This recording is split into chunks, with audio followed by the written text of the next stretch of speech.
All right, happy Friday. Welcome into Market Day Report. I am Scott Shellady, otherwise known as the Cow Guy, ready to bring it home. I just got the old baton from Chris Swift. So let's see if we can see the barn and bring these products or markets back to home. Let's see about corn. Let's see what we've got going on. This is the halfway point, right? So we've kind of made the turn. Corn's up. Not bad, right? We've got March up 2 cents to 484 3/4. So that's a little bit better than it was when I did the radio show earlier this morning. We had some red on the screen earlier this morning, but this one, 484 3/4. I guess we got about a 6 1/4 cent range. We're up 2 cents. May corn is up a penny, 4.96 even. All right. Well, we do see some fives, right? We got July and Sep with 5 handles, so that's not bad for a Friday morning or Friday mid-afternoon. How about beans? Well, all this tells me is that we got some rain. That's all you got to look at, right? We got Jan beans down 14.5 cents, 13.28 3/4. And that's only about 2 3/4 cents off the low of the day, folks. We've had about 17-cent range, 17.5 cent range, 13 3/4 cents lower in the March to 13.48.5. How about wheat in Chicago? Let's go there. Chicago wheat. That's up a penny. March is 5.99, trying to put a 6 in front of it. We have been higher than 6. 602.5 is the high, so we're still about 3.5 cents off of that. But the low was 10 cents ago, right? So we're doing all right. We're at the upper end of that range. That's Chicago wheat. From Chicago, we can go to Kansas City and see what that's got going for us. And that's lower by 1.5 cents. That March contract sits at 641.5.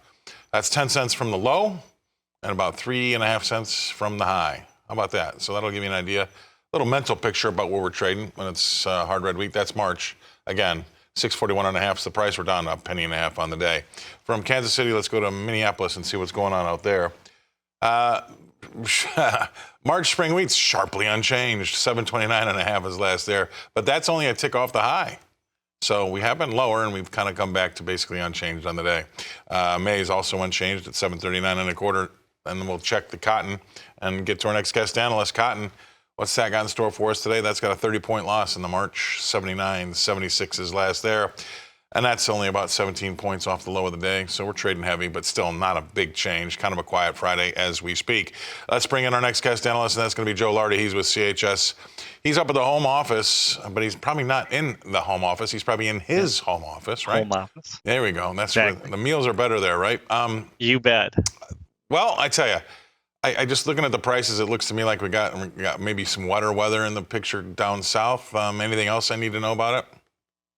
Well, I think we're seeing a little bit of cash weakness in the meal market, and that's just going to drag the bean market down, despite, seeing some export sales announcements in the mornings.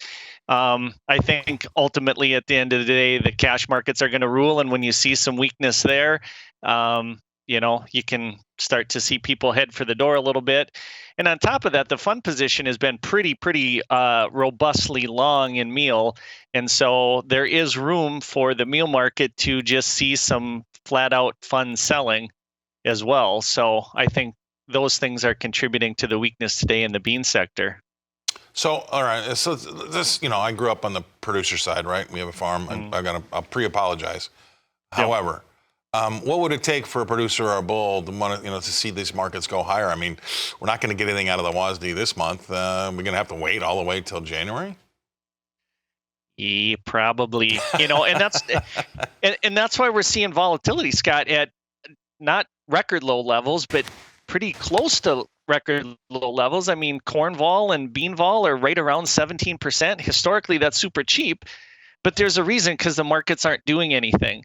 And kind of an interesting pattern, if you look at a chart of March beans, we start Monday, we kind of peak through the middle of the week, and we come right back down. It forms a little dome. We've done that 4 weeks in a row. So the market is just going nowhere fast. And unless we have a big shift in South American weather, we're going to have to wait till we get the big WASD report and stocks report in January to really chart us in a different path potentially. Yeah, I mean, that's the, and then you mentioned some sales, and I don't know, a couple of things about export sales. Number one, I know that the exporters, or the big guys out there, Cargill, ADM, and they know everything about export sales anyway. So I think a lot of times those numbers are already been traded on.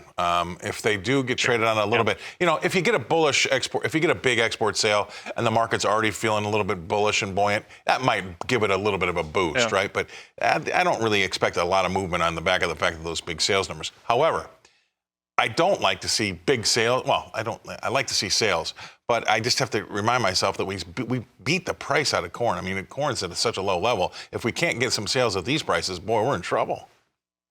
Yeah, exactly. The markets always find a place to come down to stimulate some demand, and based on Thursday's export sales numbers, it looks like we're finally getting to those levels in the corn market. So hopefully we can kind of stop the bleeding with the current price structure. I agree. That's exactly what it feels like to me too.